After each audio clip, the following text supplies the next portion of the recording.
সূরা আল কাহাফ।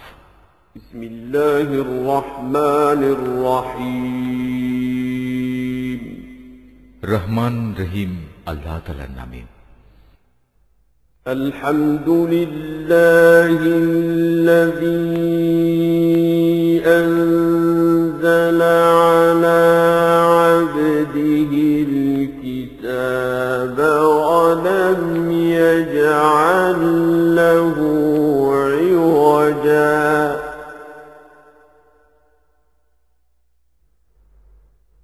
قيما لينذر بأسا شديدا من لدنه ويبشر المؤمنين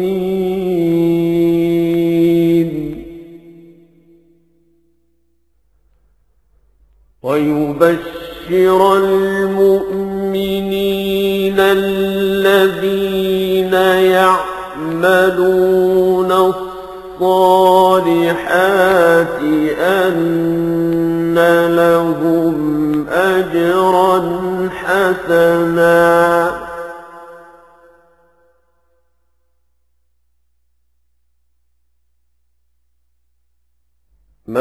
ماكثين فيه أبدا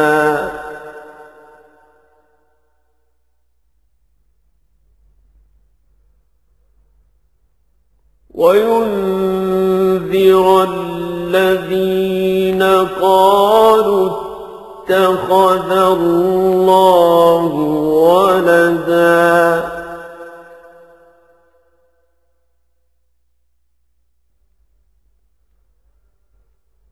ما لهم به من علم ولا لآبائهم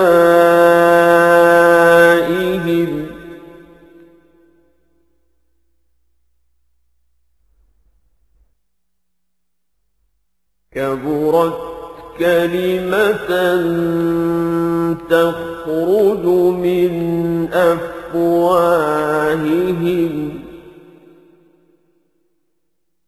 إن يقولون إلا كذبا فلعلك باخع نفسك على آثارهم إن لم يؤمنوا بهذا الحديث أسفا সব তারিফ আল্লাহ তাআলার জন্য, যিনি তার একজন বিশেষ বান্দার প্রতি এই গ্রন্থ নাজিল করেছেন এবং তার কোথাও তিনি কোন রকম বক্রতা রাখেননি।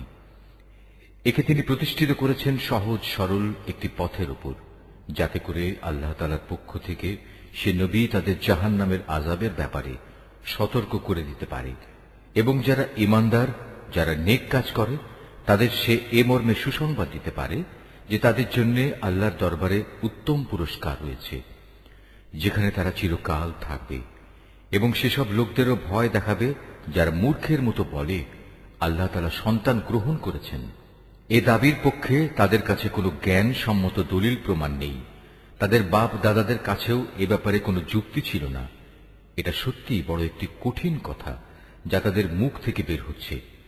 আসলে তারা জঘন্য মিথ্যা ছাড়া কিছুই বলেনি। হে নবী, যদি এরা এ কথার উপর ঈমান না আনে তাহলে মনে হয় দুঃখ কষ্টে তুমি এর পেছনে নিজেকেই বিনাশ করে দেবে। ইন্না জাআলনা মা আলাল আরদি যিনাতাল লাহা লিনাবলুয়াহুম আইয়ুহুম আহসানু আমালা। যা কিছু এ জমিনের বুকে আছে আমি তাকে তার জন্য শোভা বর্ধনকারী করে পয়দা করেছি, যাতে করে মানুষদের আমি পরীক্ষা করতে পারি যে তাদের মধ্যে কাজকর্মের দিক থেকে কে বেশি উত্তম।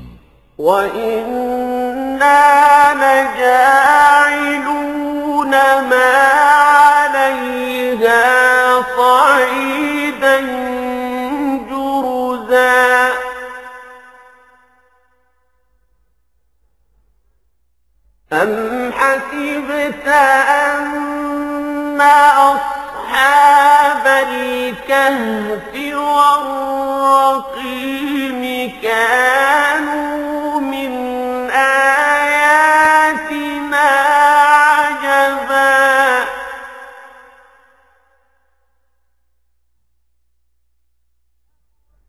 إذ أوى الفتية إلى الكهف فقالوا ربنا آتنا من لدنك رحمة وهيئ لنا من أمرنا رشدا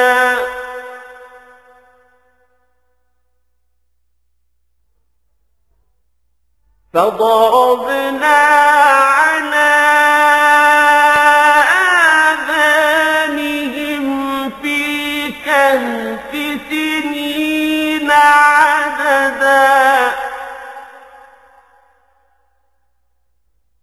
ثم بعثناهم لنعلم أي الحزبين أحصى لما لبثوا أمدا অতঃপর একদিন আমি যা কিছু এ জমিনে আছে ধ্বংস করে দিয়ে একে উদ্ভিদ শূন্য মাটিতে পরিণত করে দেব।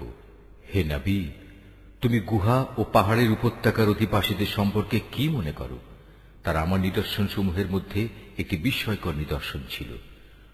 ঘটনাটি এমন হয়েছিল, কতিপয় যুবক যখন গুহায় আশ্রয় নিল এবং আল্লাহর দরবারে এই বলে দোয়া করল, হে আমাদের মালিক, একান্ত তোমার কাছ থেকে আমাদের উপর অনুগ্রহ দান করো। আমাদের এই কাজকর্ম আঞ্জাম দেওয়ার জন্য তুমি আমাদের সঠিক পথ দেখাও।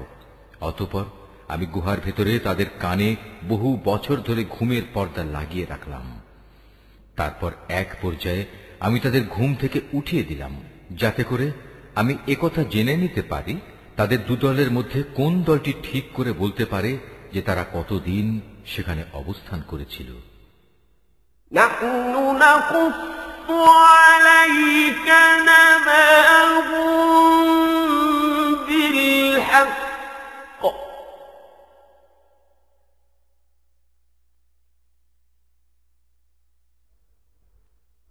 إنهم فتية آمنوا بربهم وزدناهم هدى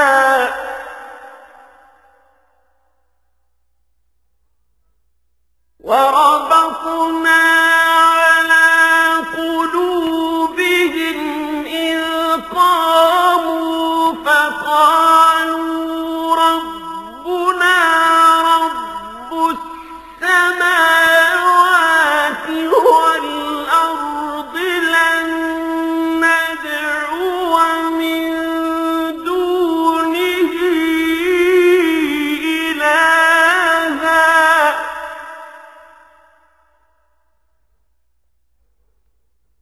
لن ندعو من دونه إلها لقد قلنا إذا شططا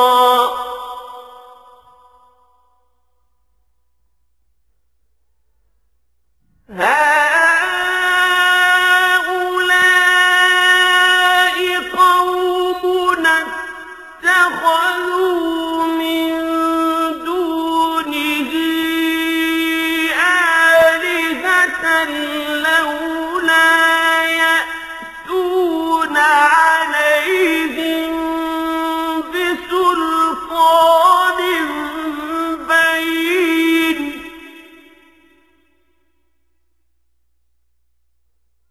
فمن أظلم ممن افترى على الله كذبا হে নবী, আমি তোমার কাছে তাদের বৃত্তান্ত সঠিকভাবে বর্ণনা করছি।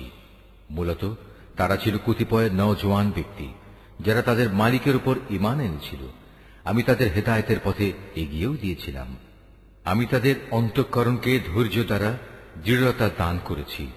যখন তারা আল্লাহর পথে দাঁড়িয়ে গেল এবং ঘোষণা করল, আমাদের মালিক তো হচ্ছেন তিনি, যিনি আসমান সমূহ ও জমিনের মালিক।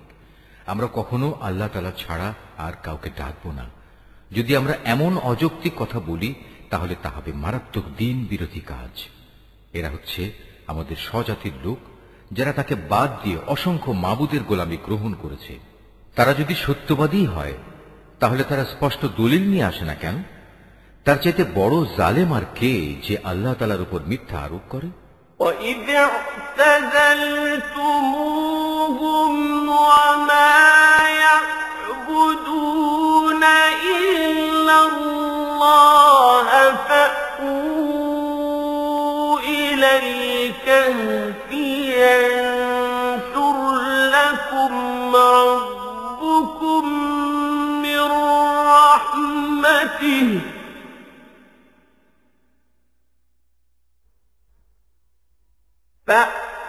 فَأْوُوا إِلَى الْكَهْفِ يَنشُرْ لَكُمْ رَبُّكُم مِّن رَّحْمَتِهِ وَيُهَيِّئْ لَكُم مِّنْ أَمْرِكُم مِّرْفَقًا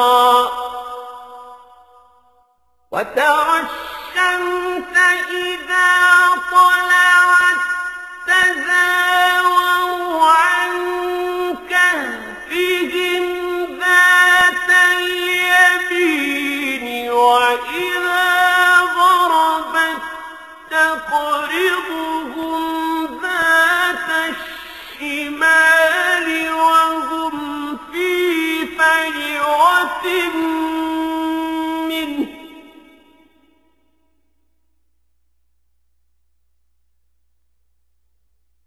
ذَلِكَ مِنْ آيَاتِ اللَّهِ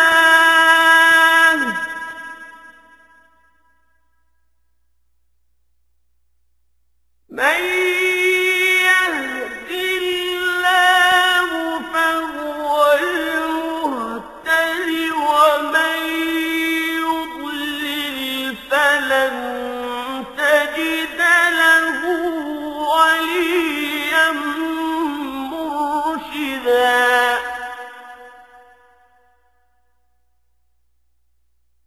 وتحسبهم أيقاظا وهم رقود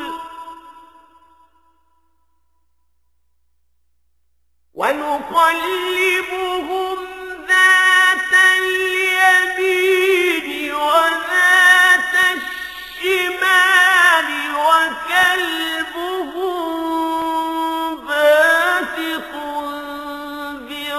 ذراعيه بالوصيد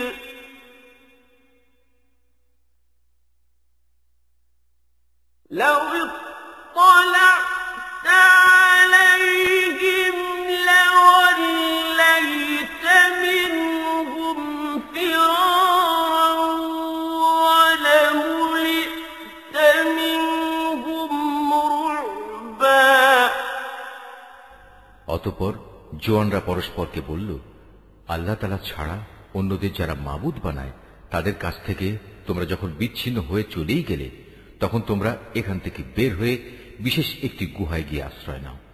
তোমাদের মালিক তোমাদের উপর তার রহমতের ছায়া বিস্তার করে দেবেন এবং তোমাদের বিষয়গুলো তোমাদের জন্য সহজ করে দেবেন।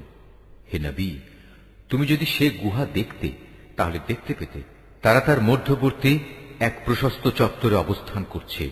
সূর্য তার উদয়কালে তাদের গুহার দক্ষিণ পাশ দিয়ে হেলে যাচ্ছে, আবার যখন তা অস্ত যায় তখন তা গুহার বাম পাশ দিয়ে অতিক্রম করে।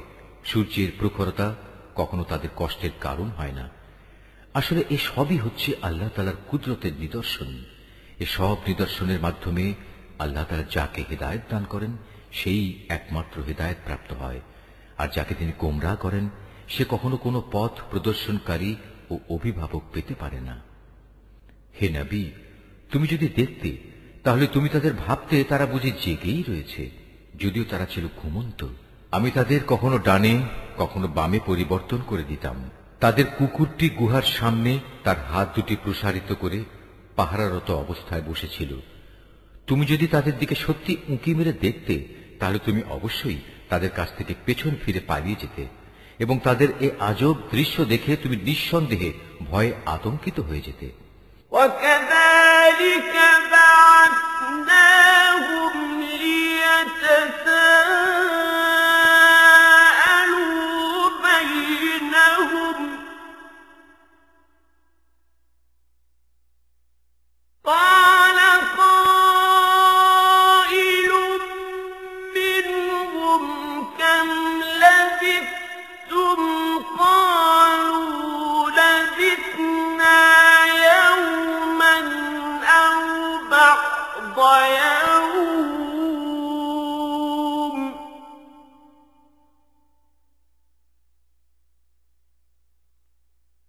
قالوا ربكم أعلم بما لبثتم فابعثوا أحدكم بورقكم هذه إلى المدينة فلينظر أيها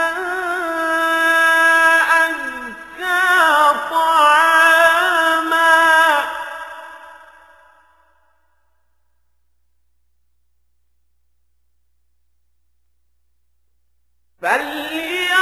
فلينظر أيها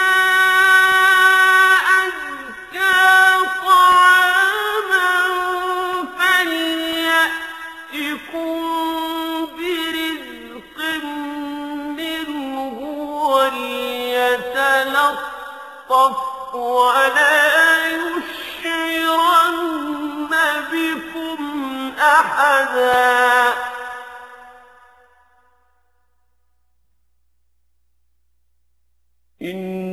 إنهم إن يظهروا عليكم يرجموكم أو يعيدوكم في ملتهم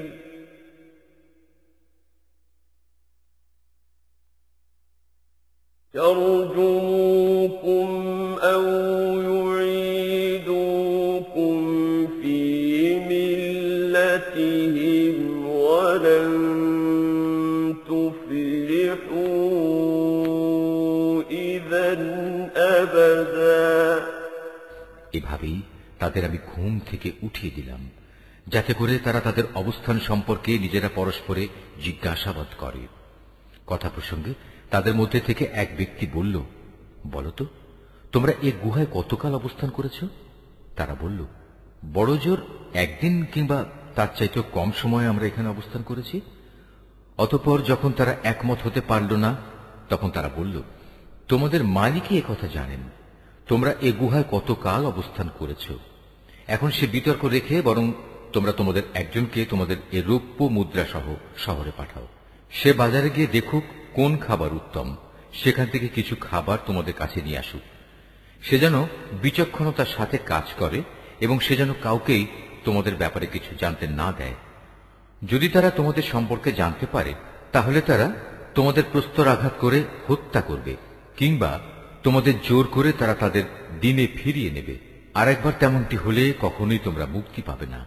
وكذلك أعثرنا عليهم ليعلموا أن وعد الله حق وأن الساعة لا ريب فيها إذ يتنازعون بينهم أمرهم فقالوا ابنوا عليهم بنيانا ربهم أعلم بهم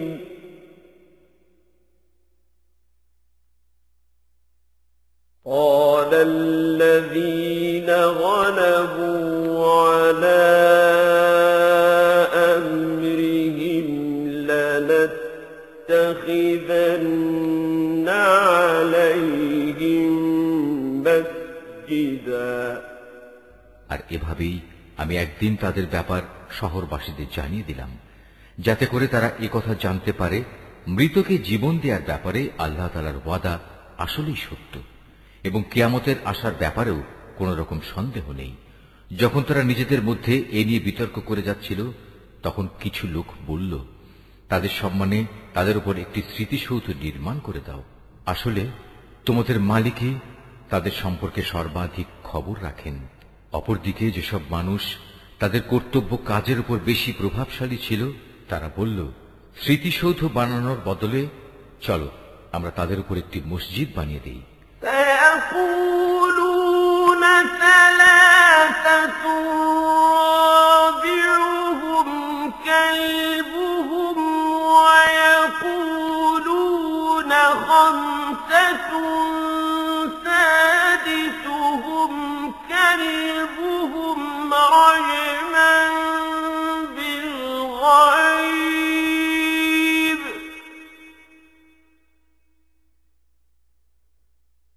رجما بالغيب ويقولون سبعة وثامنهم كلبهم قل ربي أعلم بعدتهم ما يعلمهم إلا قليل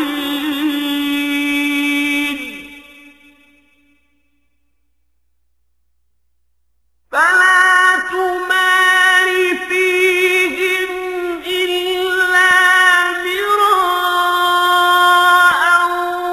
ظاهرا ولا تستفت فيهم منهم أحدا। কিছু লোক বলে, গুহার অধিবাসীরা ছিল ৩ জন, ওদের মধ্যে চতুর্থটি ছিল ওদের পাহারাদার কুকুর। আবার কিছু লোক বলে তারা ছিল ৫ জন, তাদের ষষ্ঠটি ছিল ওদের কুকুর। আসলে অজানা অদেখা বিষয়সমূহের প্রতি এরা খামাখা অনুমান নিক্ষেপ করি এ সব কিছু বলছে। তাদের কেউ বলে ওরা ছিল ৭ জন এবং অষ্টমটি ছিল তাদের কুকুর। হে নবী, তুমি এদের বলো, হ্যাঁ, আমার মালিক ভালো করেই জানেন ওদের আসল সংখ্যা কত ছিল। তাদের সংখ্যা খুব কম সংখ্যক লোকই বলতে পারে। তুমিও এদের ব্যাপারে সাধারণ আলোচনার বাইরে বেশি বিতর্ক করো না এবং তাদের সম্পর্কে খামাখা অন্য মানুষদের কাছেও জিজ্ঞাসাবাদ করো না। ولا تقولن لشيء إني فاعل ذلك غدا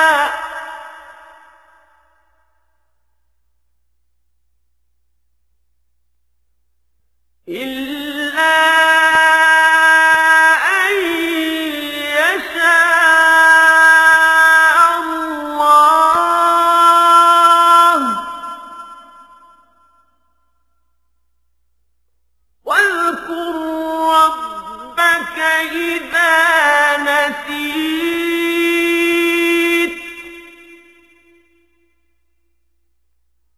وقل عسى أن يهديني ربي لأقرب من هذا رشدا ولبثوا في كهفهم 300 سنين وازدادوا 9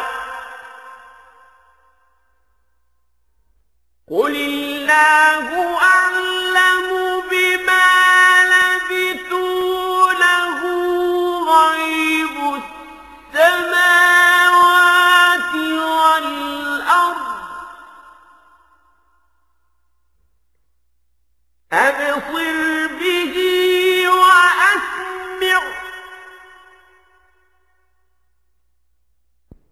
ما لهم من دونه من ولي ولا يشرك في حكمه أحدا واتل ما أوحي إليك من كتاب ربك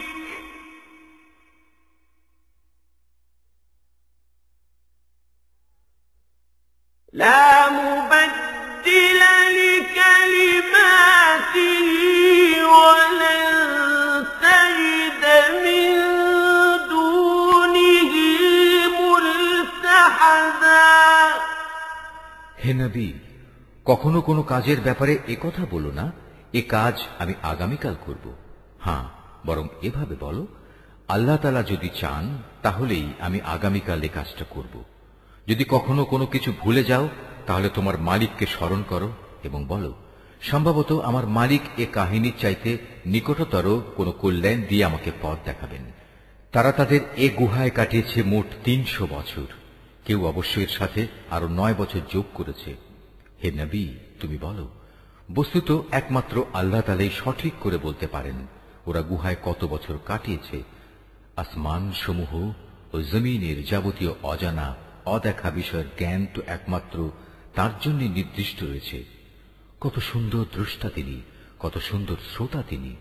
তিনি ছাড়া তাদের দ্বিতীয় কোনোই অভিভাবক নেই। আল্লাহ তাআলা নিজের কর্তৃত্ব ও ক্ষমতায় অন্য কাউকে কখনো শরীক করেন না। হে নবী, তোমার উপর তোমার মালিকের যে কিতাব নাজিল করা হয়েছে তা তুমি তেলাওয়াত করতে থাকো। তার কিতাবে বর্ণিত কথাবার্তা রদবদল করার কেউই নেই। তিনি ছাড়া তুমি আর কোনোই আশ্রয়স্থল পাবে না। واصبر نفسك مع الذين يدعون ربهم بالغداة والعشي يريدون وجهه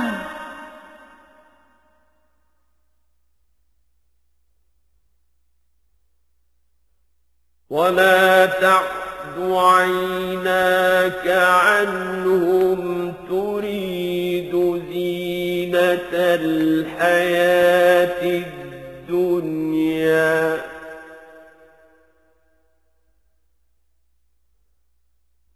ولا تطع من أغفلنا قلبه عن ذكرنا واتبع هواه وكان أمره فرطا হে নবী, তুমি নিজেকে সদা সেসব মানুষদের সাথে রেখে চলবে যারা সকাল সন্ধ্যায় তাদের মালিককে ডাকে।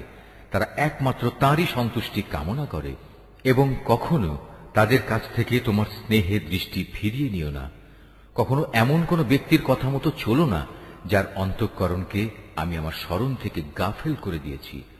আর যে ব্যক্তি নিজের প্রবৃত্তির গোলামি করতে শুরু করেছে এবং যার কার্যকলাপ আল্লাহ তাআলার সীমানা লঙ্ঘন করেছে। وَقُلِ الْحَقُّ مِنْ رَبِّكُمْ فَمَنْ شَاءَ فَلْيُؤْمِنْ وَمَنْ شَاءَ فَلْيَكْفُرْ إِنَّا أَعْتَدْنَا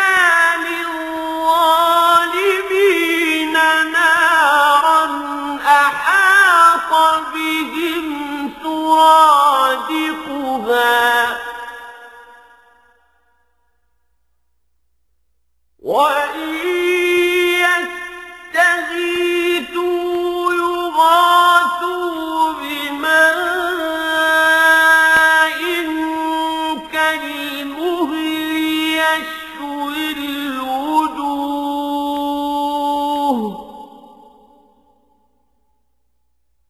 بِئْسَ الشَّرَابُ وَسَاءَتْ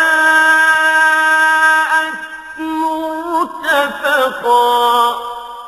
হে নবী, তুমি বলো, এ সত্য দিন তোমাদের মালিকের পক্ষ থেকে এসেছে। সুতরাং যার ইচ্ছা সে এর উপর ঈমান আনুক, আর যার ইচ্ছা সে তা অস্বীকার করুক। আমি তো এই অস্বীকারী জালেমদের জন্য এমন এক আগুন প্রস্তুত করে রেখেছি যার বেষ্টনী তাদের পুরোপুরি পরিবেষ্টন করে রাখবে। যখন তারা পানির জন্য ফরিয়াদ করতে থাকবে, তখন এমন এক গলিত ধাতুর মতো পানীয় দ্বারা তাদের ফরিয়াদের জবাব দেয়া হবে, যা তাদের সমগ্র মুখমণ্ডল জ্বালিয়ে পুড়িয়ে দেবে। কি ভীষণ হবে সে পানীয়, আর কি নিকৃষ্ট হবে তাদের আশ্রয়ের স্থানটি।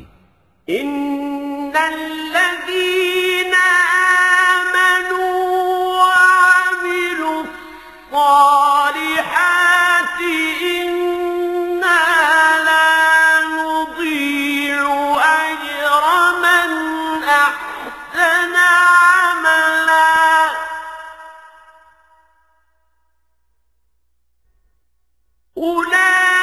أولئك لهم جنات عدن تجري من تحتهم الأنهار يحلون فيها من أساور من ذهب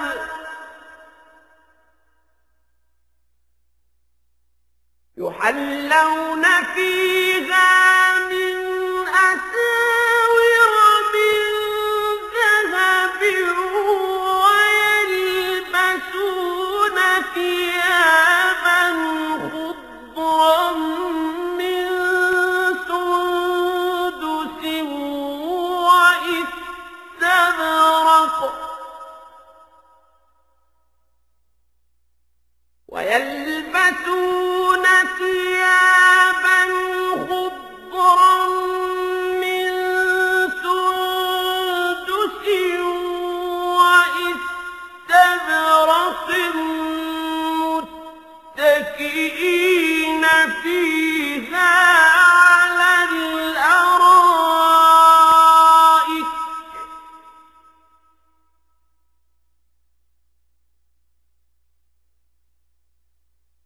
نعم الثواب وحسنت مرتفقا واضرب لهم مثلا رجلين جعلنا لأحدهما جنتين من أعناب وحففناهما بنخل وجعلنا بينهما زرعا كلتا الجنتين آتت أكلها ولم تظلم منه شيئا وفجرنا خلالهما نهرا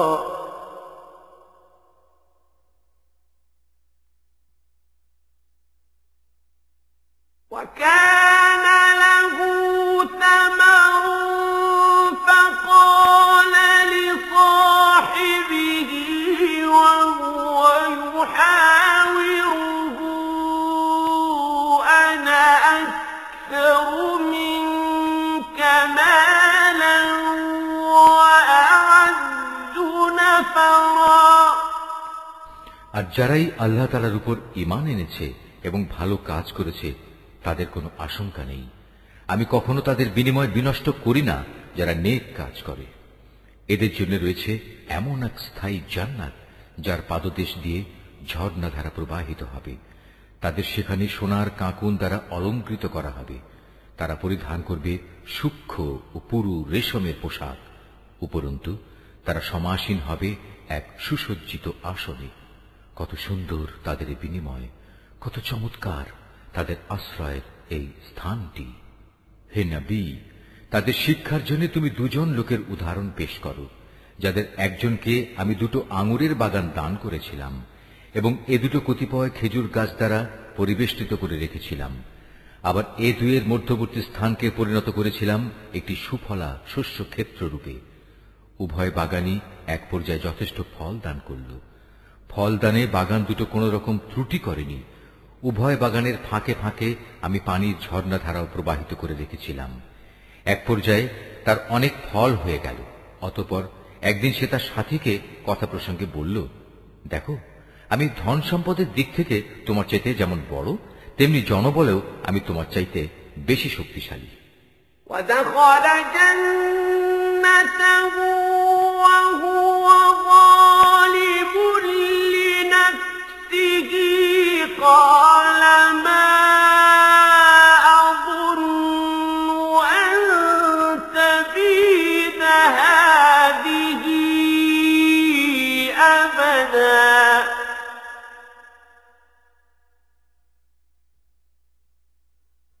وما أظن الساعة قائمة ولئن رددت إلى ربي لأجدن خيرا منها منقلبا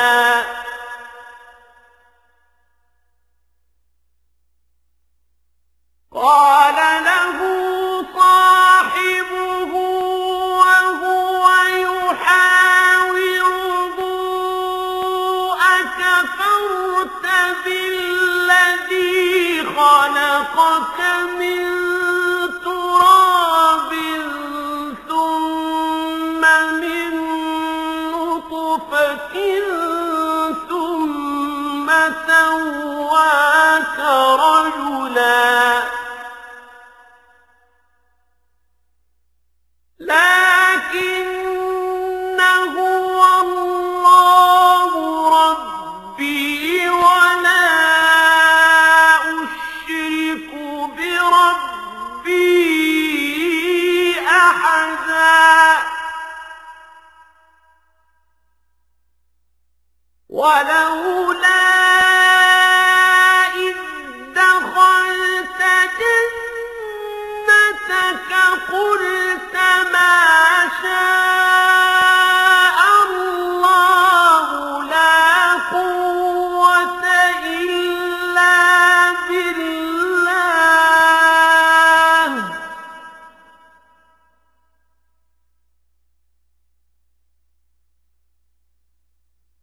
إن ترني أنا أقل منك مالا وولدا নিজের শক্তি সামর্থ্যের ব্যাপারে বাড়াবাড়ি করতে করতে সে নিজের বাগানে গিয়ে প্রবেশ করল এবং বলল, আমি ভাবতেই পাচ্ছি না এ বাগানের সৌন্দর্য কোনোদিন নিঃশেষ হয়ে যাবে। আমি এও মনে করি না একদিন এসব ধ্বংস হয়ে কিয়ামত প্রতিষ্ঠিত হবে এবং কিয়ামতের পর আমাকে যদি আমার মালিকের সামনে ফিরিয়ে নেওয়াও হয়, তাহলে এর চাইতে উৎকৃষ্ট কোনো কিছু আমি সেখানে পাব।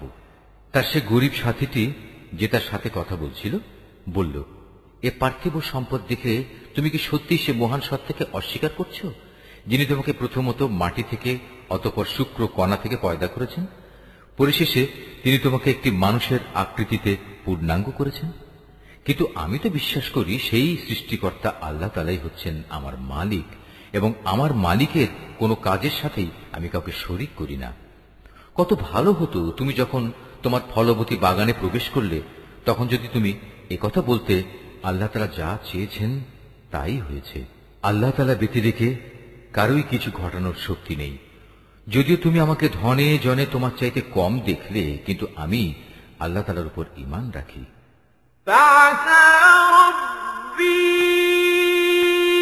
أن يؤتيني خيرا من جنتك ويرسل عليها حسبانا من السماء فتصبح صعيدا زلقا أو يصبح ماؤها غورا فلن تستطيع له طلبا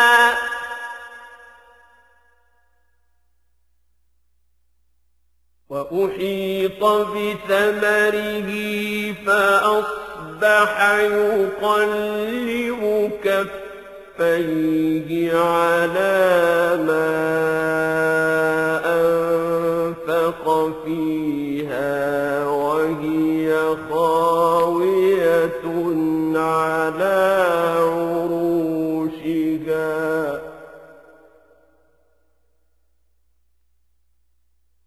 فأصبح يقلب كفيه على ما أنفق فيها وهي خاوية على عروشها ويقول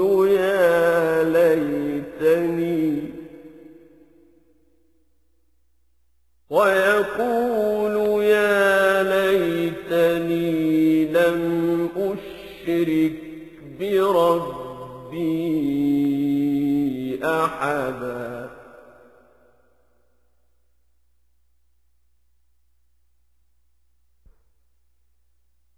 ولم تكن له فئة ينصرونه من دون الله وما كان منتصرا সম্ভবত আমার মালিক আমাকে তোমার এ পার্থিব বাগানের চাইতে উৎকৃষ্ট আখিরাতের কোন বাগান দান করবেন এবং অকৃতজ্ঞতার জন্য তোমার বাগানের উপর আসমান থেকে এমন কোন বিপর্যয় নাজিল করবেন ফলে তা উদ্ভিদ শূন্য এক বিরান ভূমিতে পরিণত হয়ে যাবে কিংবা তার পানি তার জমিনের নিচেই অন্তর্হিত হয়ে যাবে। তেমন কিছু হলে তুমি কখনো তা আবার খুঁজে আনতে পারবে না। অতঃপর তাই ঘটল, তার বাগানের ফল ফলারিকে বিপর্যয় এসে ঘিরে ফেলল। তখন সে ব্যক্তি সেই ব্যয়ের ওপর যা সে বাগানের শোভাবর্ধনের পেছনে করেছিল হাতের উপর হাত রেখে আক্ষেপ করতে লাগল। বাগানের অবস্থা এমন হল যা তা মুখ থুবড়ে পড়ে থাকল এবং সে নিজের ভুল বুঝতে পেরে বলতে লাগল, কত ভালো হতো যদি আমি আমার মালিকের ক্ষমতার সাথে অন্য কাউকে শরীক না করতাম। যারা বাহাদুরি করেছে তাদের কোন দলই আজ তাকে আল্লাহর এই প্রতিশোধের মোকাবেলায় সাহায্য করার জন্য অবশিষ্ট রইল না, না সে নিজে কোন রকম প্রতিশোধ নিতে পারল। هنالك الولاية لله الحق هو خير ثوابا وخير عقبا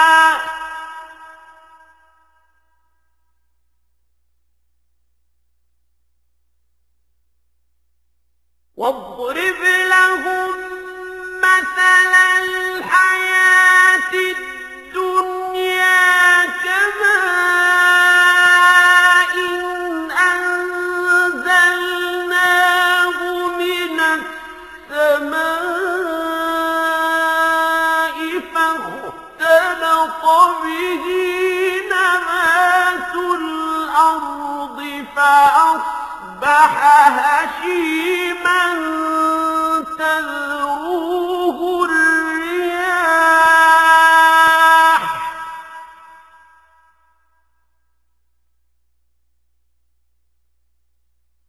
وكان الله على كل شيء مقتدرا কেননা এখানে রক্ষা করা যাবতীয় ইখতিয়ার একমাত্র আল্লাহ তাআলার, যিনি একমাত্র সত্য, পুরস্কার দানে ও পরিণাম নির্ধারণে তিনিই উত্তম। হে নবী, তুমি এদের কাছে দুনিয়ার জীবনের উদাহরণ পেশ করো। এই জীবনটা হচ্ছে এমন যেমন আমি আকাশ থেকে পানি বর্ষণ করি, যার কারণে জমিনের উদ্ভিদ ঘন সুশোভিত হয়ে ওঠে, অতঃপর এক সময় বাতাসটা উড়িয়ে নিয়ে ফেরে। মূলত আল্লাহ তাআলা সব কিছুর উপর প্রচন্ড ক্ষমতাবান। المال والبنون زينة زينة الحياة الدنيا والباقيات الصالحات خير عند ربك والباقيات الصالحات خير عند ربك ثوابا وخير أملا ويوم نسير الجبال وترى الأرض بارزة وحشرناهم فلم نغادر منهم أحدا ধন সম্পদ ও সন্তান সন্ততি হচ্ছে তোমাদের পার্থিব জীবনের কতিপয় অস্থায়ী সৌন্দর্য মাত্র। চিরস্থায়ী হচ্ছে মানুষের নেক কাজ, আর তা হচ্ছে তোমার মালিকের কাছে পুরস্কার পাওয়ার জন্য অনেক ভালো। আর কোনো কল্যাণময় কিছু কামনা করতে গেলেও তা হচ্ছে উত্তম। যেদিন আমি পাহাড় সমূহকে চলমান করে সরিয়ে দেব এবং তুমি এই পৃথিবীকে দেখবে তা একটি শূন্য প্রান্তর, সেদিন আমি তাদের মানব কুলকে এক জায়গায় জড়ো করব, কোনো একজনকেও আমি বাদ দেব না। وعرضوا على ربك صفا لقد جئتمونا كما خلقناكم أول مرة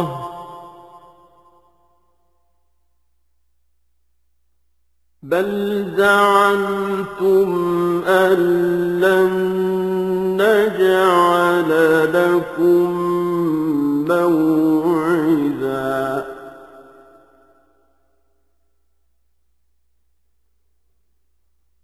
ووضع الكتاب فترى المجرمين مشفقين مما فيه ويقولون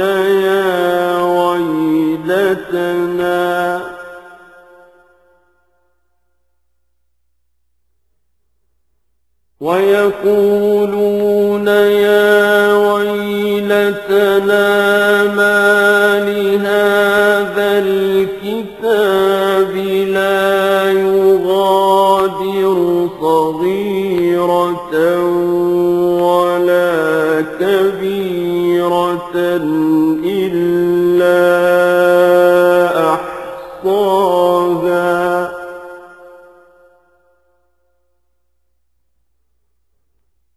ووجدوا ما عملوا حاضرا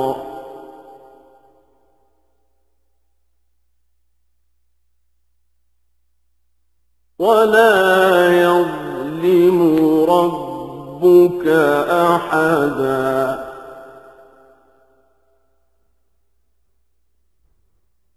وإذ قلنا للملائكة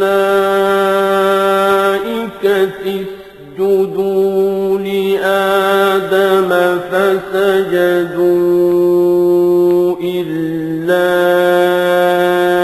إبليس كان من الجن ففسق عن أمر ربه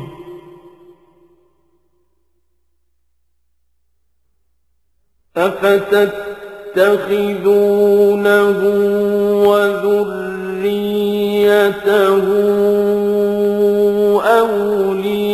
أولياء من دوني وهم لكم عدو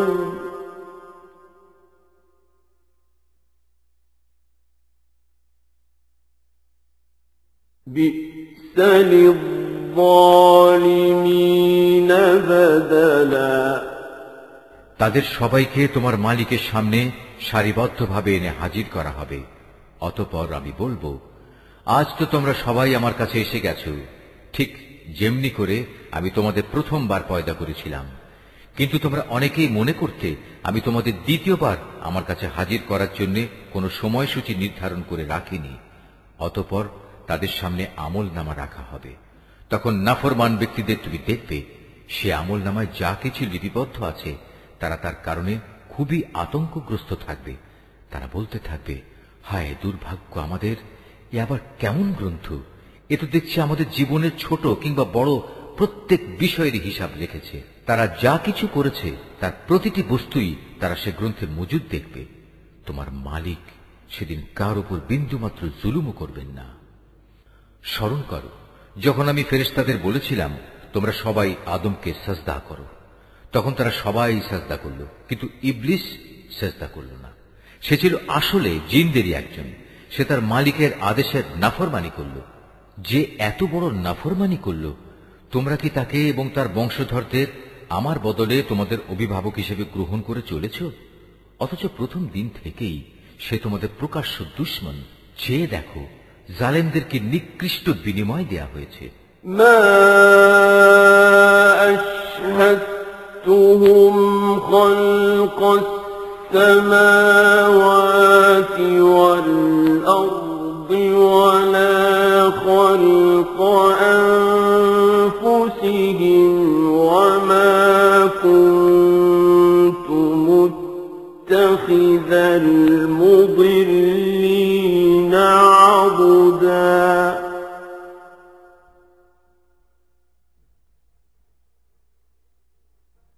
ويوم يقول نادوا شركائي الذين زعمتم فدعوهم فلم يستجيبوا لهم وجعلنا بينهم موبقا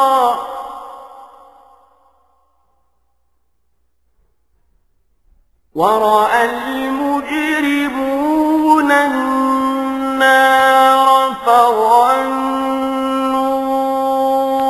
أنهم مواقعوها ولن يجدوا عنها مصرفا।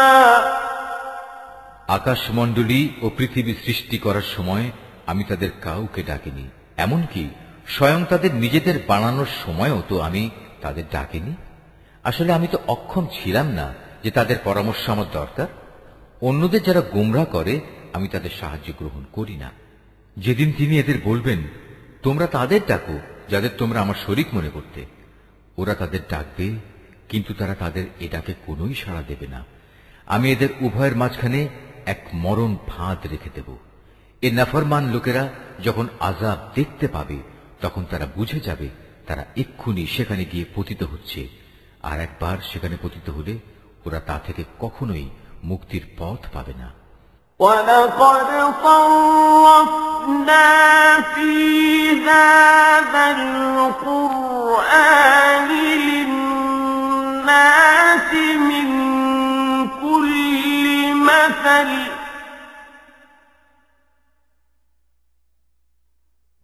وَكَانَ الْإِنسَانُ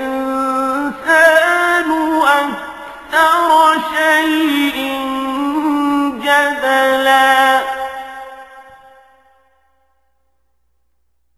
وَمَا مَنَعَ النَّاسَ أَن يُؤْمِنُوا إِذْ جَاءَهُمُ الْهُدَى وَيَسْتَغْفِرُوا رَبَّهُمْ إِلَّا أَن تَأْتِيَهُمْ سُنَّةُ الْأَوَّلِينَ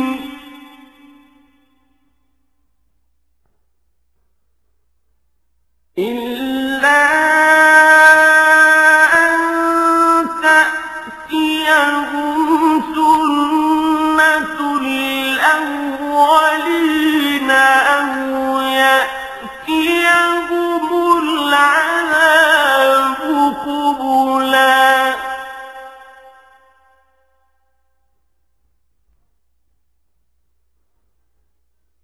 وما نرسل المرسلين إلا مبشرين ومنذرين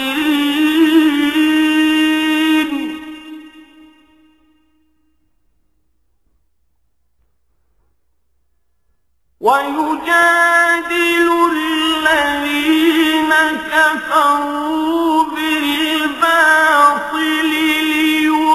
ليدحضوا به الحق واتخذوا آياتي وما أنذروا هزوا আমি মানুষের বোঝার জন্য এই কোরআনে সব ধরনের উপমা ও উদাহরণ বিশদভাবে বর্ণনা করেছি, কিন্তু মানুষের অধিকাংশই এ নিয়ে তর্ক করে। হেদায়েত যখন মানুষের সামনে এসে গেল, তখন ঈমান আনা ও গুনাহের জন্য তাদের মালিকের কাছে ক্ষমা চাওয়া থেকে তাদের কোন জিনিস বিরত রাখছে? তারা সম্ভবত পূর্ববর্তী মানুষদের অবস্থা তাদের কাছে এসে পৌঁছানোর কিংবা আমার আযাব তাদের সামনে এসে হাজির হবার অপেক্ষা করছে। আমি তো রসুলদের পাঠাই যে তারা মানুষদের জন্য জান্নাতের সুসংবাদবাহী ও জাহান্নামের সতর্ককারী হবে, কিন্তু যারা কুফরি করেছে তারা ছোটখাটো বিষয় নিয়ে ঝগড়া শুরু করে, যাতে তারা সত্যকে ব্যর্থ করে দিতে পারে। মূলত তারা আমার আয়াতসমূহকে এবং যেসব বিষয় দিয়ে তাদের জাহান্নাম থেকে সতর্ক করা হয়েছিল তাকে বিদ্রূপের বিষয়ে পরিণত করে নিয়েছে। ومن أظلم ممن ذكر بآيات ربه فأعرض عنها ونسي ما قدمت يداه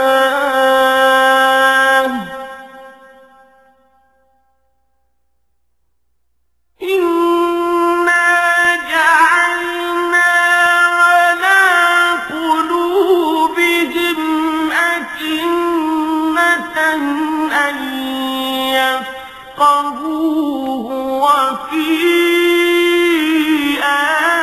آذانهم وقرا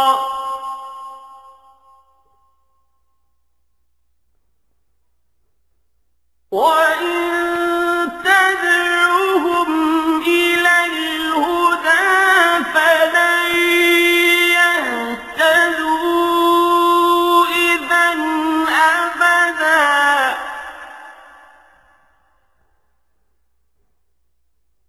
وربك الغفور ذو الرحمة لو يؤاخذهم بما كسبوا لعجل لهم العذاب بل لهم موعد لن يجدوا من دونه موئلا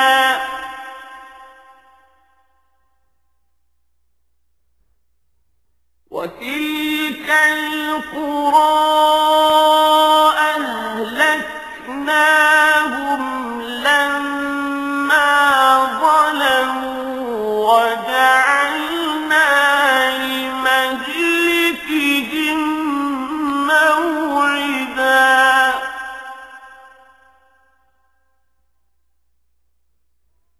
وإذ قال موسى لفتاه لا أبرح حتى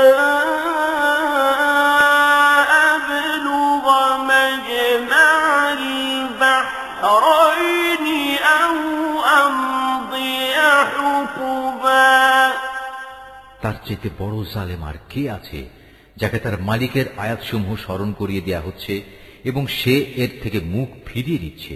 সর্বোপরি যা কিছু গুনাহের বোঝা তার হাত দুটো অর্জন করেছে সে তা ভুলে যায়। আমি তাদের অন্তরের উপর জাহেলিয়াতের আবরণ লাগিয়ে দিয়েছি যেন তারা সত্য দিন বুঝতে না পারে।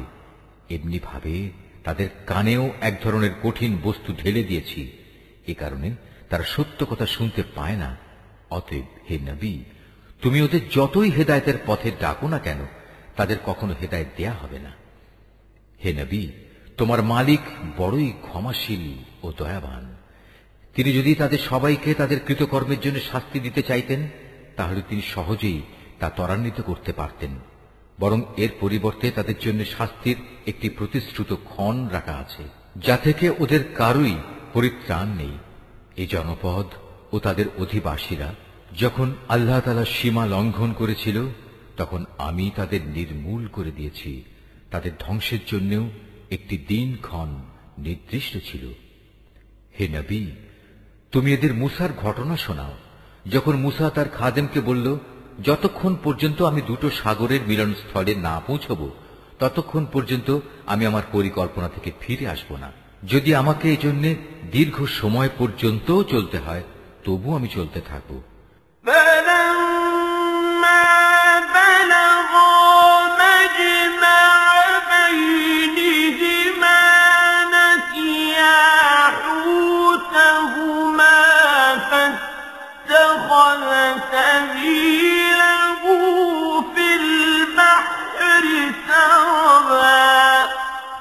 যখন তারা উভয়ে সেই প্রত্যাশিত দুটো সাগরের সঙ্গম স্থলে এসে পৌঁছল, তখন তারা উভয়ই তাদের খাবারের জন্য রাখা মাছটির কথা ভুলে গেল। সে মাছটি ছুটে গিয়ে সুড়ঙ্গের মতো একটি পথ করে সহজেই সাগরে চলে গেল।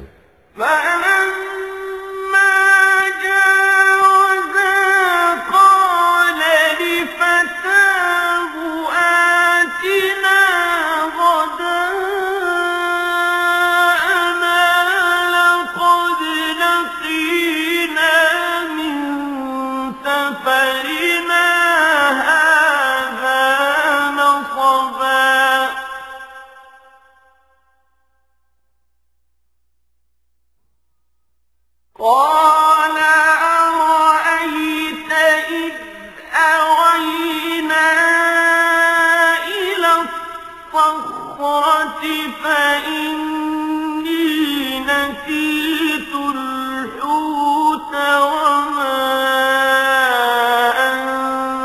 أنسانيه إلا الشيطان أن أذكره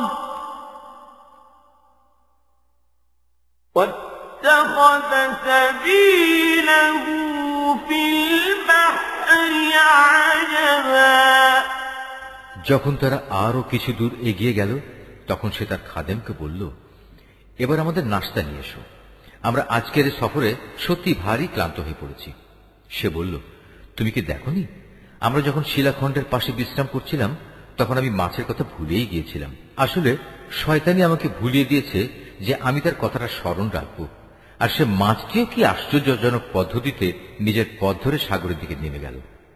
قال ذلك ما كنا نبغ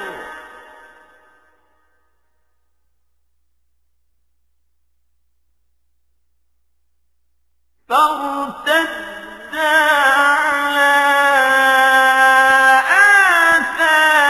آثارهما قصصا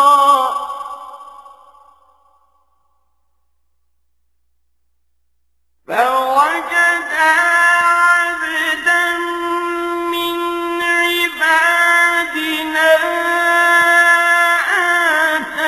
آتيناه رحمة من عندنا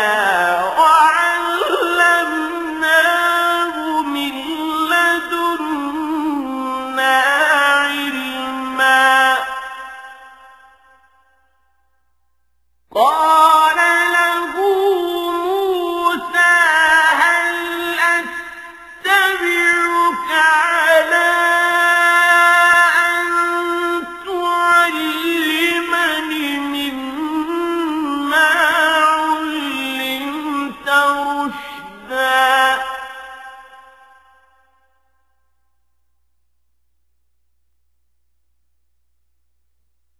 قال إنك لن تستطيع معي صبرا وكيف تصبر على ما لم تحط به خبرا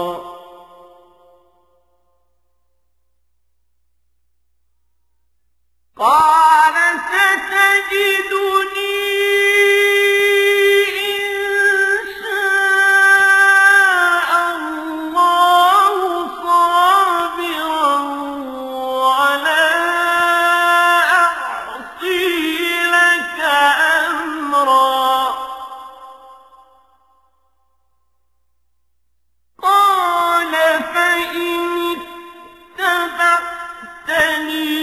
فلا تسألني عن شيء حتى أحدث لك منه ذكرا সে বলল, হ্যাঁ, এই তো হচ্ছে সেই জায়গা যে স্থানটির আমরা সন্ধান করছিলাম।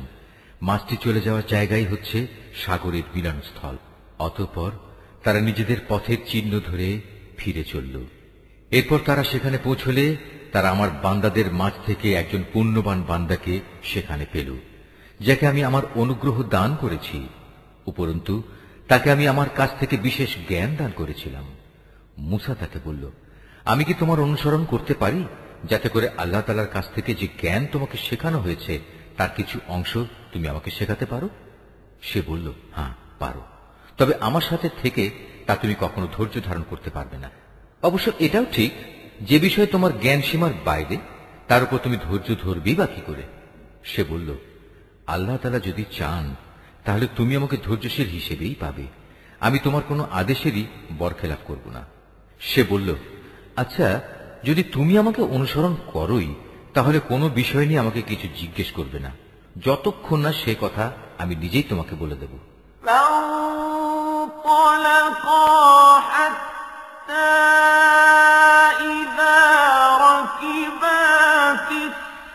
السفينة خرقها قال أخرقتها لتغرق أهلها لقد جئت شيئا إمرا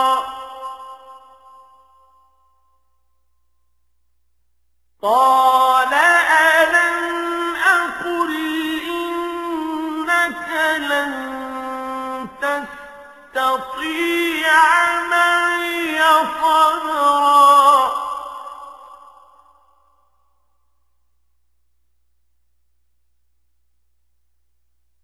قال لا تؤاخذني بما نسيت ولا ترهقني من أمري عسرا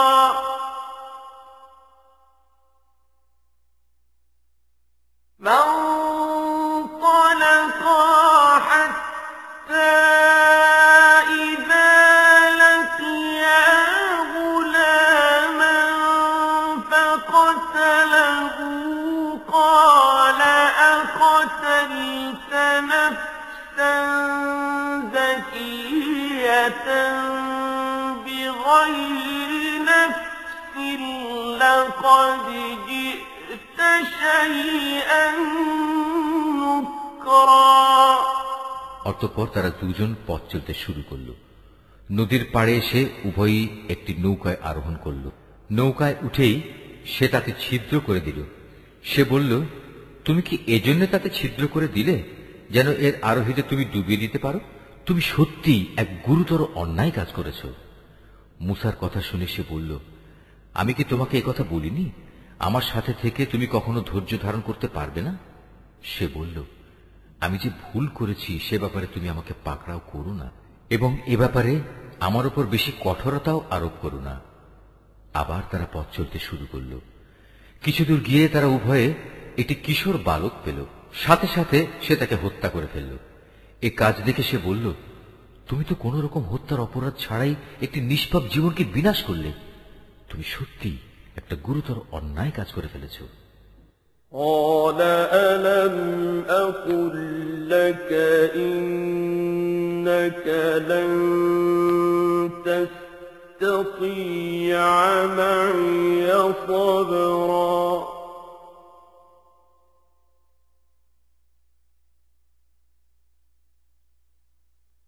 قال إن سألتك عن شيء بعدها فلا تصاحبني قد بلغت من لدني عذرا সে বলল, আমি কি তোমাকে একথা বলিনি যে তুমি আমার সাথে থেকে ধৈর্য ধরতে পারবে না? সে বলল, যদি এরপর আর একটি কথাও আমি তোমাকে জিজ্ঞেস করি তাহলে তুমি আমাকে তোমার সাথে রেখো না। অবশ্য এখন তো তুমি আমার পক্ষ থেকে ওজর পেশ করার প্রান্ত সীমায় পৌঁছে গেছো।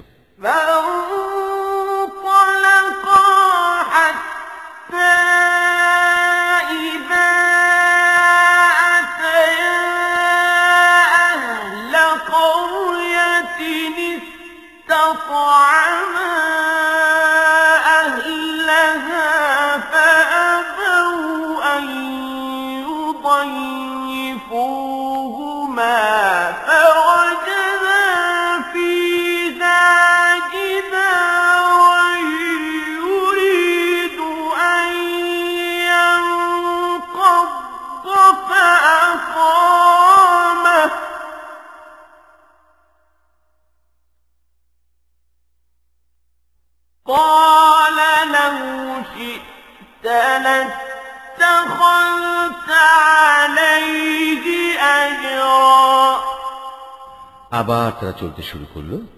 কিছু দূর এগিয়ে তারা জনপদের অধিবাসীদের কাছে পৌঁছল। সেখানে পৌঁছে তারা সেই জনপদের অধিবাসীদের কাছে কিছু খাবার চাইল, কিন্তু তারা তাদের মেহমানদারি করতে অস্বীকার করল। অতঃপর সেখানে তারা একটি পতনোন্মুখ পুরনো প্রাচীর দেখতে পেল। সে প্রাচীরটা সোজা করে দিল। সে বলল, তুমি চাইলে তো এদের কাছ থেকে এর উপর কিছু পারিশ্রমিক গ্রহণ করতে পারতে।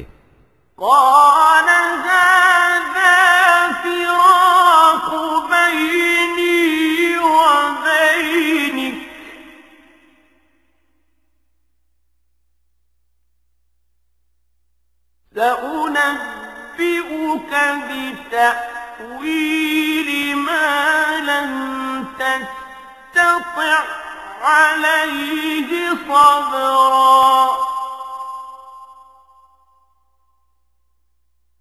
أما السفينة فكانت لمساكين يعملون في البحر فأردت أن أعيبها وكان وراءهم ملك يأخذ كل سفينة غصبا সে বলল, বেশ, এখানেই তোমার আমার মধ্যে বিচ্ছেদ হয়ে গেল। কিন্তু তার আগে যেসব কথার ব্যাপারে তুমি আমার সাথে ধৈর্য ধরে থাকতে পারোনি তার ব্যাখ্যা আমি তোমাকে বলে দিতে চাই। প্রথম ঘটনাটি হচ্ছে নৌকা সম্পর্কিত। মূলত তা ছিল কয়েকজন গরিব মানুষের মালিকানাধীন। তারা এটা দিয়ে সমুদ্রে জীবিকা অন্বেষণের কাজ করত, কিন্তু আমি নৌকাটিতে একটা ছিদ্র করে তাকে ত্রুটিযুক্ত করে দিতে চাইলাম, কারণ তাদের সামনেই ছিল এমন এক বাদশা যে ত্রুটিবিহীন যে নৌকাই পেত তা বল প্রয়োগে ছিনিয়ে দিত। وأما الغلام فكان أبواه مؤمنين فخشينا أن يرهقهما طغيانا وكفرا فأردنا أن يبدلهما ربهما خيرا منه زكاة وأقرب رحما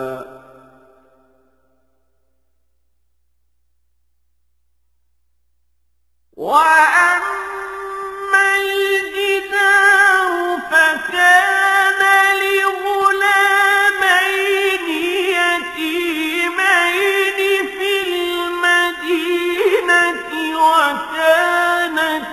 تحته كنز لهما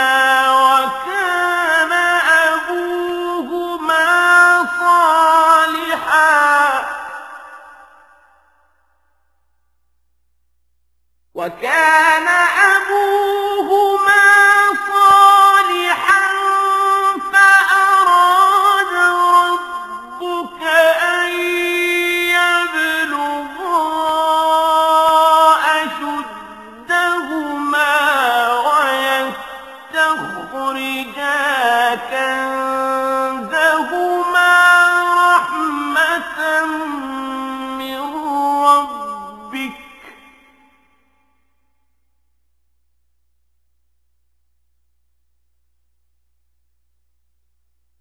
وما فعلته عن أمري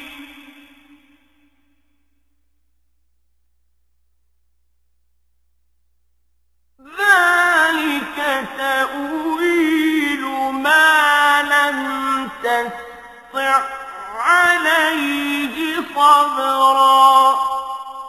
আর হ্যাঁ, সে কিশোরটির ঘটনা। তার পিতামাতা উভয় ছিল মোমেন। আমি আশঙ্কা করলাম বড় হয়ে সে এদের দুজনকেই আল্লাহর নাফরমানি ও কুফর দ্বারা বিভ্রান্ত করে দেবে। আমি চাইলাম তাদের মালিক তার বদলে তাদের এমন একটি সন্তান দান করবেন যে দিনদারি ও রক্তের সম্পর্ক রক্ষার ব্যাপারে তা চাইতে অনেক ভালো প্রমাণিত হবে। সর্বশেষ ওই যে প্রাচীরটির ব্যাপার, আসলে তা ছিল শহরের দুটি এতিম বালকের। এর নিচেই তাদের জন্য রক্ষিত ছিল গুপ্ত ধনভাণ্ডার। ওদের পিতা ছিল একজন নেককার ব্যক্তি। এই কারণেই তোমার মালিক চাইলেন ওরা বয়ঃপ্রাপ্ত হোক এবং তাদের সে ভাণ্ডার থেকে তারা সম্পদ বের করে আনুক। এই প্রাচীরটাকেই আমি তাদের বড় হওয়া পর্যন্ত দাঁড় করিয়ে রাখতে চেয়েছিলাম। এ ছিল মূলত তোমার মালিকের অনুগ্রহ দ্বারা সম্পাদিত কতিপয় কাজ। এর কোনটাই কিন্তু আমি আমার নিজে থেকে করিনি। আর এ হচ্ছে সেসব কাজের ব্যাখ্যা যে ব্যাপারে তুমি আমার সাথে থেকে ধৈর্য ধারণ করতে পারছিলে না। وَيَسْأَلُونَكَ عَنْ ذِي الْقَرْنَيْنِ قُلْ سَأَتْلُو عَلَيْكُمْ مِنْهُ ذِكْرًا إِنَّا مَكَّنَّا لَهُ فِي الْأَرْضِ وَآتَيْنَاهُ مِنْ كُلِّ شَيْءٍ سَبَبًا فَأَتْبَعَ سَبَبًا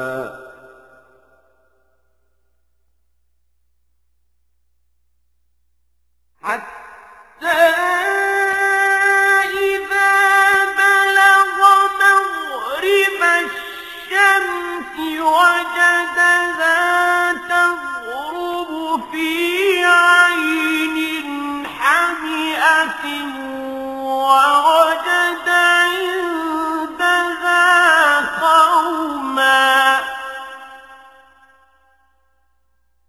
قلنا يا ذا القرنين إما أن تعذب وإما أن تتخذ فيهم حسنا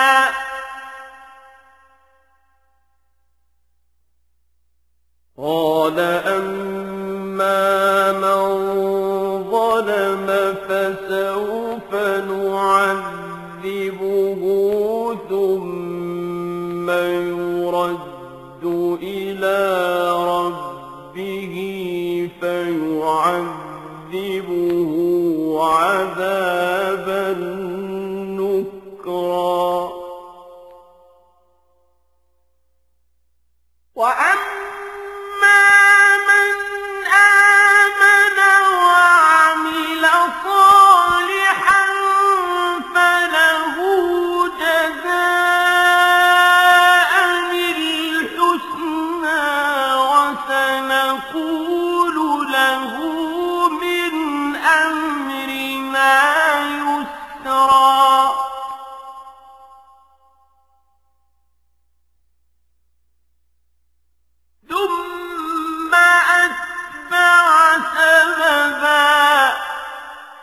হে নবী, এরা তোমার কাছে জুলকারনাইন সম্পর্কে জানতে চায়।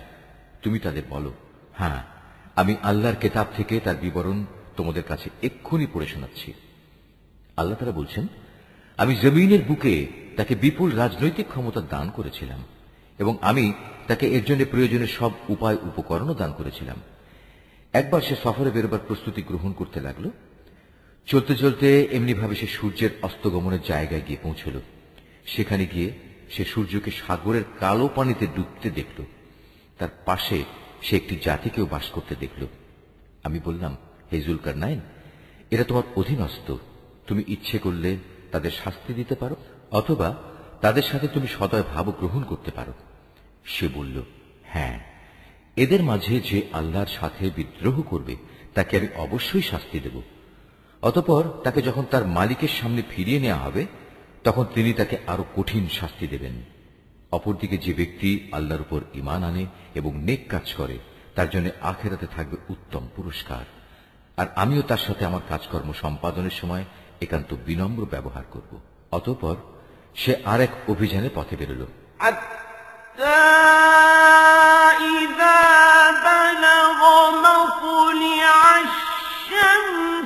وجدها تطلع على قوم لم نجعل لهم من دونها سترا।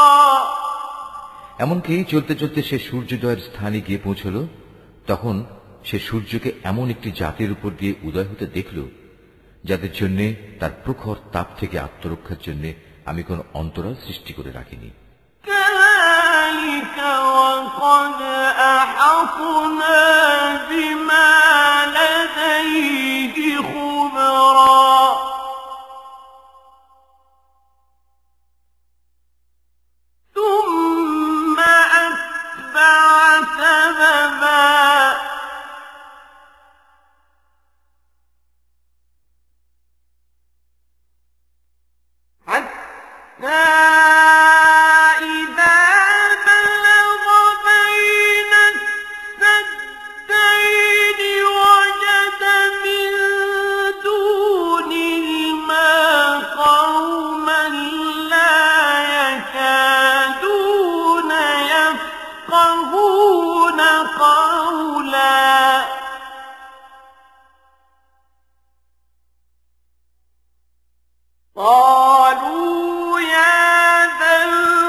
اسْتَطَاعُوا أَن يَظْهَرُوهُ وَمَا اسْتَطَاعُوا لَهُ نَقْبًا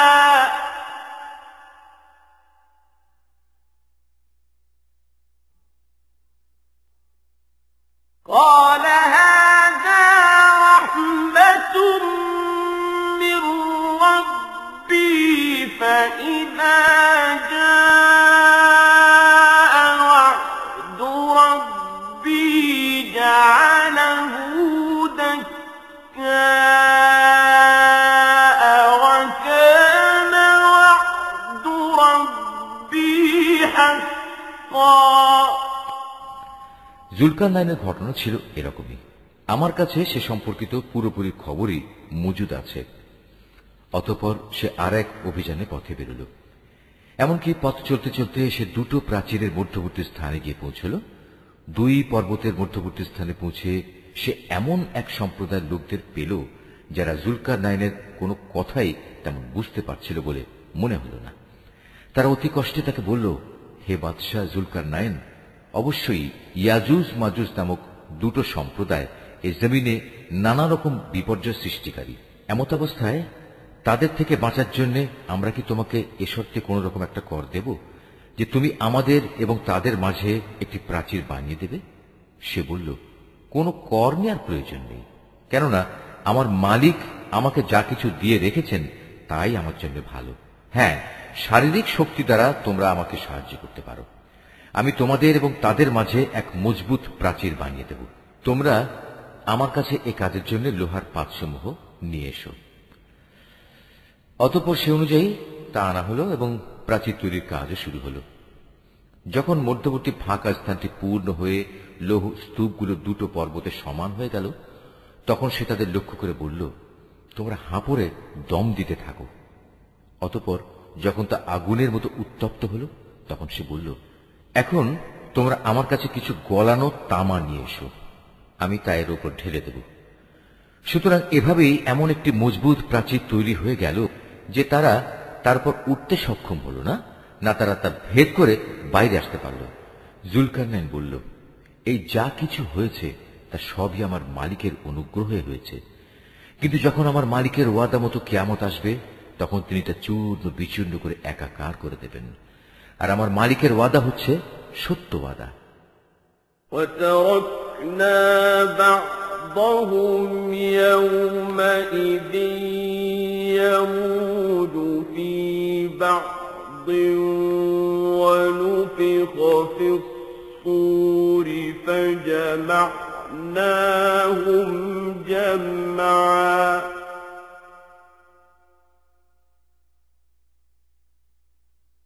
وَعَرَضْنَا جَهَنَّمَ يَوْمَئِذٍ لِلْكَافِرِينَ عَرْضًا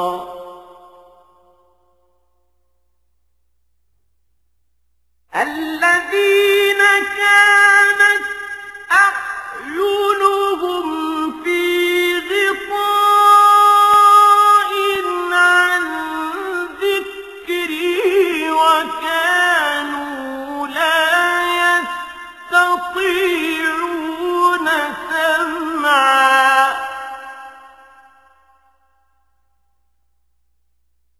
أَفَحَسِبَ الَّذِينَ كَفَرُوا أَن يَتَّخِذُوا عِبَادِي مِن دُونِي أَوْلِيَاءَ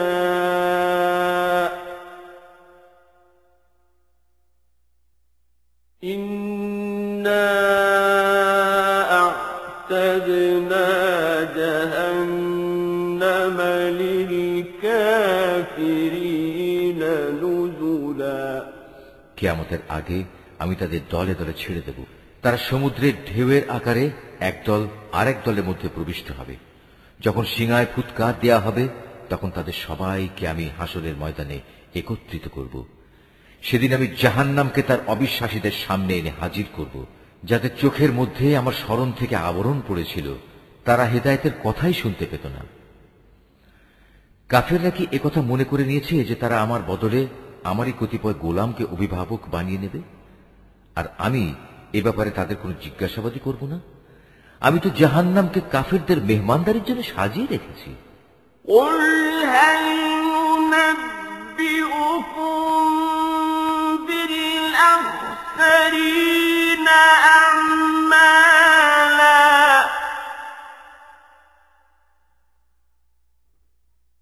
الَّذِينَ ضَلَّ سَعْيُهُمْ فِي الْحَيَاةِ الدُّنْيَا وَهُمْ يَحْسَبُونَ أَنَّهُمْ يُحْسِنُونَ صُنْعًا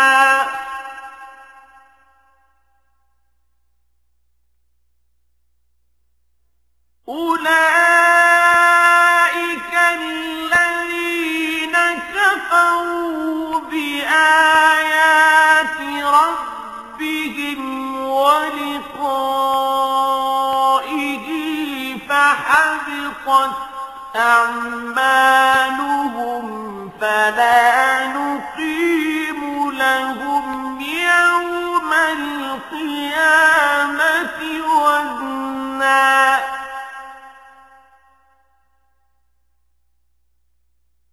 ذَلِكَ جَزَاؤُهُمْ جَهَنَّمُ بِمَا كَفَرُوا وَاتَّخَذُوا آيَاتِي وَرُسُلِي هُزُوًا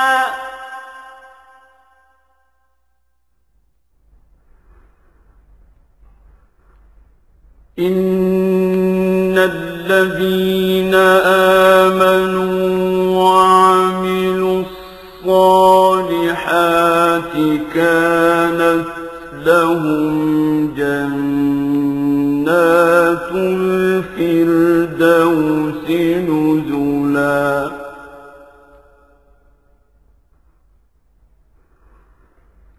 خَالِدِينَ فِيهَا لَا يَبْغُونَ عَنْهَا حِوَلًا হে নবী, এদের তুমি বলো, আমি কি তোমাদের এমন লোকদের কথা বলবো যারা আমলের দিক থেকে সম্পূর্ণ ক্ষতিগ্রস্ত হয়ে পড়েছে?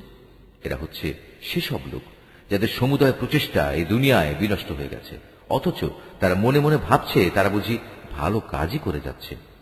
এরাই হচ্ছে সেসব লোক যারা তাদের মালিকের আয়াতসমূহকে অস্বীকার করে এবং অস্বীকার করে তার সাথে ওদের সাক্ষাতের বিষয়টিও।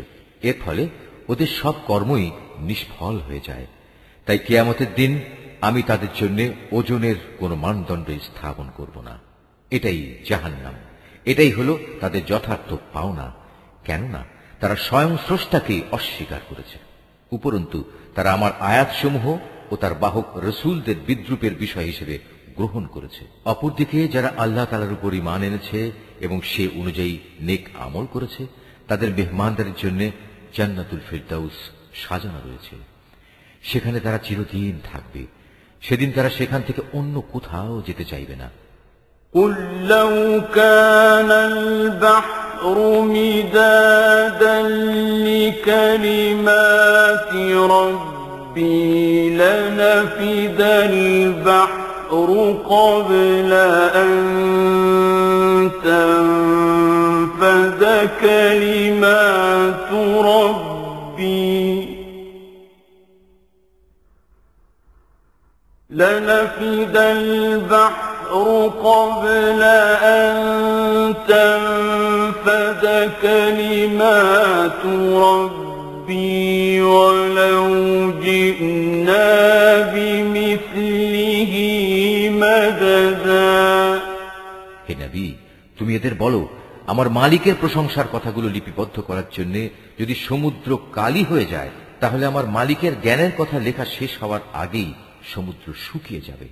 এমনকি যদি আমি তার মতো আরো সমুদ্রকে লেখার কালি করে সাহায্য করার জন্য নিয়ে আসি, তবু قُلْ إِنَّمَا أَنَا بَشَرٌ مِثْلُكُمْ يُوحَىٰ إِلَيَّ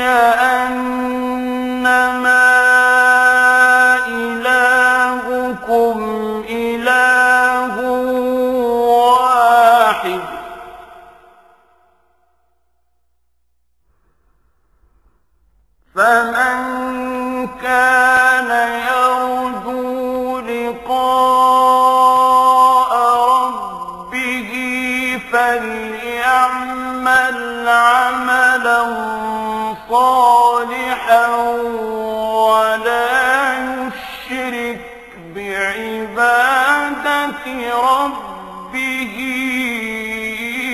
أحدا। হে নবী, তুমি এদের বলো, আমি তো তোমাদের মতোই একজন রক্ত মাংসের মানুষ, তবে আমার উপর ওহী নাজিল হয়, আর সে ওহীর মূল কথা হচ্ছে তোমাদের মাবুদ হচ্ছেন একজন।